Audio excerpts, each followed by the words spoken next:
In this video, we're going to be looking at the names of different parts of a circle. Looking at the diagram in the center at the top, the distance around the outside of a circle is known as the circumference. Circumference is like the perimeter of a circle. In the top left-hand diagram, the distance from the center to the circumference is known as the radius. Whenever you've got two radius, the area between them is known as a sector. In the bottom left diagram, you'll notice that here I've got two radius which are in a straight line.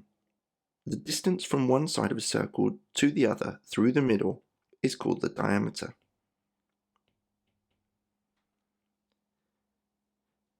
However, if I have a straight line that doesn't go through the middle, a bit like in my diagram in the top right hand corner, this is known as a chord. The red area between the chord and the circumference is known as a segment.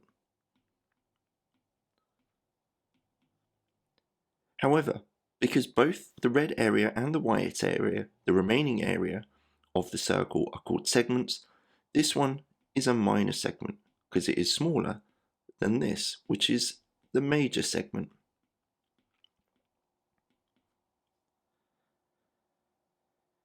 Now obviously we started this video with the fact that the circumference is the distance all the way around the outside. And if I had just part of a circumference, this would be known as an arc. In the bottom right hand diagram, if a straight line touches the circumference at just one point, this is known as a tangent.